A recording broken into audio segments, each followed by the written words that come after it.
y'all. Tonight we are making mozzarella cheese. Yeah, we are making a couple little hicks from Arkansas. We're gonna make mozzarella cheese. We get our milk from someone fairly local. They have a Jersey cow, and oh, the milk is so good. The milk that we use, it's been milked. We get it that morning, and it's been milked the night before, so it's fresh. It's nice. And we have made, we cheated, we have made the cheese once before, and we weren't sure if we did everything right, but we're going to give it another shot. We've used the cheese and had pizza, really good pizza. Tonight for supper, we had homemade canned chicken vegetable soup, and I shredded a little bit of mozzarella and put it up on top of the soup, and it was really good. You can put this on anything. So, my chef, my bottle washer is going to be my sidekick. Thank goodness he's there. And we're going to take you along on amateur night of making mozzarella cheese. Hope you enjoy. And here's the gentleman who is always persevering behind me. Very good. Okay. Butcher's going to draw off our gallon of milk. And then we've got to put the milk in the stock pot and heat it.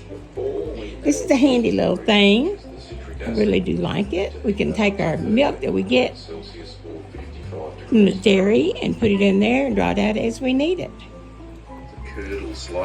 Now, this is a couple of projects that I've got that's going to be coming up next.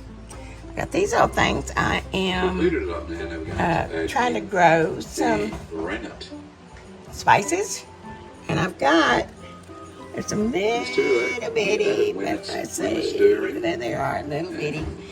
Now this, we're going to make apple cider vinegar. I would like to find somewhere where I can buy apples like out off of a tree, but I did go to Walmart and I got some organic apples, because you would prefer to have organic. If you can't, make sure you get them washed good before you use them. And by the way, my voice, please excuse, I have been sick, but this is my third day to be able to talk, so you might get a lot of talking on this video. Okay, I've got everything laid out. You're going to need a measuring cup, measuring spoons. Now, to make sure I've got all my ducks in a row, or bowls in a row, that's the bowl with the water for the citric acid, that's the bowl with the water for the rennet, and that's the bowl with the water for the lapaz. Now, if you have well water, that's the well water that you want to use. Otherwise, you want to use a non-chlorinated water. So, our milk is now at, what'd you say, 55? 55 degrees. 55. So when you take it, if it's been in the refrigerator, when you take it out of the refrigerator, you will barely heat it up, and then it's ready to go. So now, I have to go. Please don't look at my mess. I have to go, and we have to watch our video to see where we go next. All right, now let's pay attention. He's going to show us what to do. This is just at fridge temperature, so this is. And the thing of it is, if we can do this, it is not hard. So okay. It's turned the light out on me. Which is the citric acid. We need to heat that up to 13 is that what it is? Celsius or I thought you wanted to create in the moonlight. No moonlight? No, no. Yeah, he's got too much to do, so I got to get busy. 1.5 teaspoons of citric acid. You want to make sure you get this stirred up well. Okay. So, and what I like to do generally, so I won't forget, because I can be kind of scattered sometimes, is put the, what was that? Did you snigger at me? So anyway, what I like to do, which is, this is true, I think we had a loaf of bread this past week, didn't have any salt in it. So anyway, when I add it, it comes over here and sets and waits. So now I need to, it's a half of a teaspoon of rennet. I've already opened this, I believe. But now we're going to heat it up. You can get the next animal or vegetable rennet. I got the animal. So we've heated it up now. Now we're going to add in the A half teaspoon. And see, I got my bowls in order too. So I need a half teaspoon. We stir that. We add it when we're stirring. Doesn't take a lot. So that's the reason there's a little bit in the cup. And when you got a blind lady trying to do this, it really makes Give it it a stir for difficult. about a minute. So I added the rennet, and I immediately moved that over to there. And I only have the lipase has to be done 20 minutes before you need it. So right now I'm just going to move on forward with this. Splits nicely so that can Okay. set well. Citric acid has been added. And one thing you want to make sure and do is stir it until all the crystals have dissolved. And it looks like that is the case. So we will move on to the next step. We need to start adding.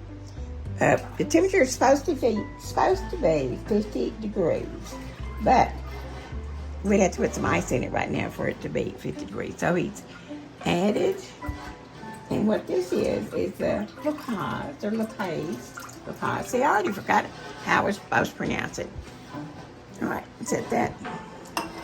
We'll stir it for a minute. All right, stir it for a minute. You want to stir for a minute, and we've already got the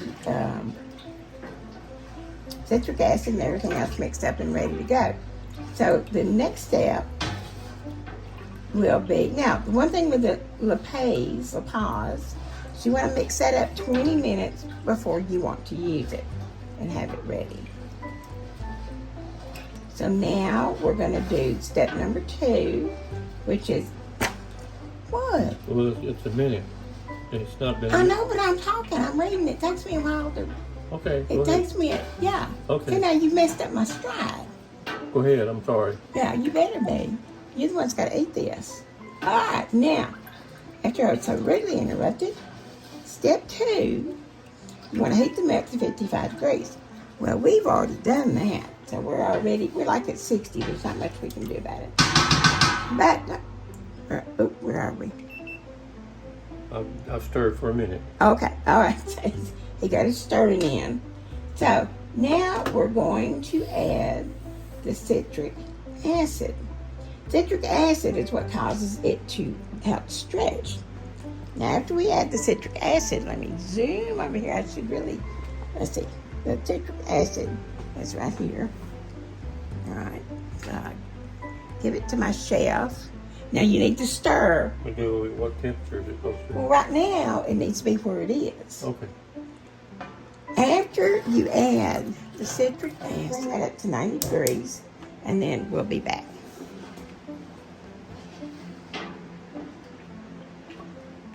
With heat or no heat? Well, if it's at 90, then I wouldn't do any heat with it. Just add it in and stir. Now this is our rennet. This is the last add. And the milk's already curdling a little bit, isn't it? Yeah. So very good. You see the milk is already curdling. So that's good. Now if you wanted to make sure you got all the rennet out, take a teaspoon of your milk product. Well, no, I wouldn't dip it in there. I wouldn't dip the milk in. Yeah, there you go. Swish it around and then dump it back out. And then now you want to stir for a minute. And you're going to be able to so you want to stir it well. Stir for a minute. And you'll be able to take a little break after this. If y'all haven't noticed, I get a little excitable. Yeah. Over it. Well, I have to because you're so deadpan. And it leaves it up to me to put any in it. What? I'm just a stand-in. No, you're not standing, but you're a deadpan. Yeah. He's trying to figure out if that was a compliment or not. I know it's not. Okay, after you get that stirred up for a minute, then you let it stand for 5 minutes. All right, gonna try this one more time. So, you remember the old nursery rhyme? Little Miss Muffet sat on her tuffet, eating her curds and whey. How many of us knew what curds and whey were? Well, I didn't know, but I know now. So, there's two steps. There's one step. The rennet causes the milk to separate between the curds and the whey. The whey is the yellow substance that you'll see. And then as Butch stirs it, you'll see the curds coming up from the bottom. Right, there you go. So sometimes you have to cut the curds to make them separate. Ours have this is twice now, and ours have separated on their own. So now at this stage, and it's ready to be moved to the sink, and we're going to drain the whey off of the curds. That's back on again. Okay, so we drained our whey that we're going to retain, and go ahead and dump. Do you need to get the spoon and let me spoon it out and scrape it out? We got to get our curds out. Look, get those. Okay, so now here are our, I think we could probably use a smaller pot to do this. You can't, I didn't put more time on my camera was. I don't know how these people do this. How do you operate? Anyway, now we have our curds in our colander. Now you want to pull that up and squeeze. What you want to do is you want to squeeze the whey out of your cheese. Out of your, this is what's going to be the end up being the cheese. While you're doing this, the cheese cools down too much. Are you recording them out? Mm-hmm. Okay, now what we're doing, we're not having the hot bowl of water on the pan. And I have me some gloves. I'm getting this all over me. I got me some gloves, and I don't know where to find them. It's going to be fairly quick So, at this stage because the anyway, heat's cooling down. what you want to do, once you get your whey, curds, these are the curds.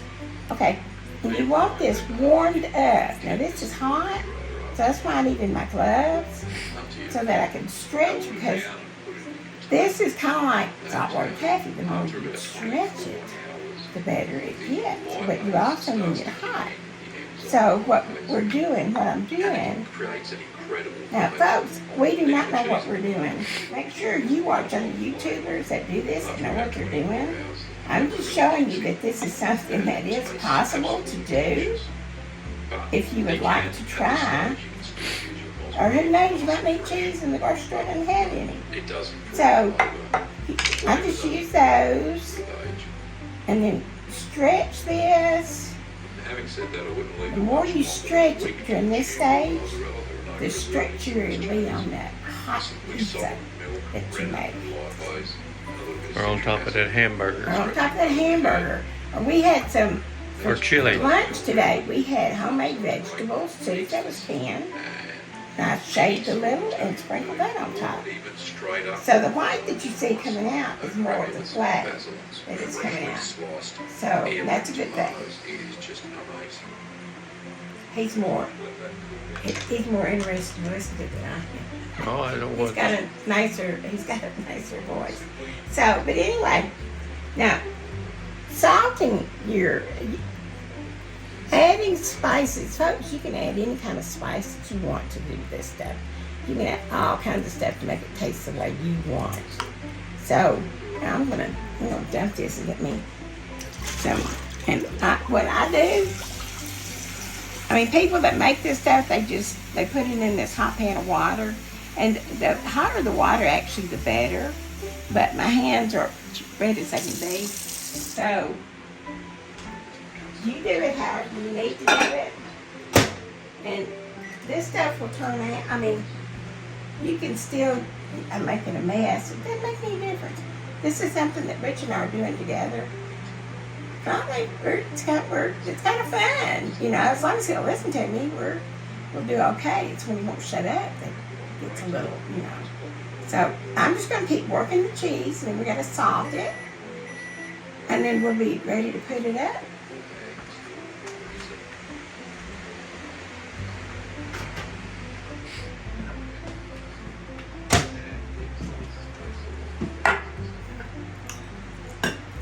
Working with clay. It's what it's like. Edible clay. Edible clay. And it's a clay. It's delicious. And you can make it taste however you want it to taste. Like I say, stretching it is key. And you don't get too close because it doesn't look like all those other people's cheese on the inside. Look here. I know, but I'm looking at you and telling you don't get too close. That's what I'm telling you. But after you get this all done, you roll it up in your ball. You want it to chill. You also want to cover it, put it in a container that is airtight. Now this is fresh, so you do not, I'd make it up and use it in a week. It's not something that you want to, but see, it has a beautiful, and then you pop those little, like, and then you just put that in the refrigerator. And you got some wonderful homemade cheese that only has in it what you put in it. So, next time we'll probably be making apple cider vinegar, which is extremely good for you and easy to make. Okay, now, since I can't find my gloves, I'm going to create like a taffy pull here. And you can see that the main thing is to stretch. And if this is how you have to stretch it, then stretch it. I don't think would it be great if I could just stretch it with both hands, but you can see, and then you put it back into the water. The key, I think, to me, is that you stretch it. No matter how you stretch it. If you get a machine and can throw it on there and stretch it, that's great. If not, then just get you a couple of sticks and just twist it around and form it over. Oh, and then make a mess all over yourself. Oh well, somebody will clean up the floor. Quit looking at the floor. I just told him I need to get a bigger bowl so I won't splash it all over the place. But And get your bigger bowl. no, that's all right. You offered and I said no. But yeah, just take it. Now I can probably, at this point, ooh, that's still hot. Anyway, try to. Don't burn your hands. No, man. just, if you can, you can. If you can't, then you can't. You do what you can.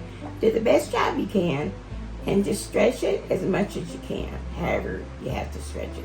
But you see how pretty the texture is. It's gorgeous.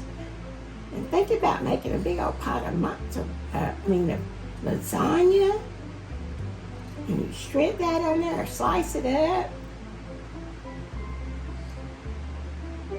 And it's something anybody can do this. I'm serious, as long as you're willing to make a mess. You don't have to be perfect. As you obviously can see from us, we don't know what we're doing, but we're going to do it anyway. So, we just got to finish this off and then get it in the refrigerator to set, and then it's ready to go. Look at that. Isn't that just awesome? Isn't that beautiful? See, look. If you can stand the heat, then do it. It's fun. Can't stand the heat, get out of the kitchen. No, don't get out of the kitchen. Do what you gotta do. Stretch it, bake it, whatever, and you'll take pleasure out of creating something that only you created, we created. Don't forget the salt or any herbs or anything else that you want to put in there. But stretching is the key, and the key to that is hot water. Thanks.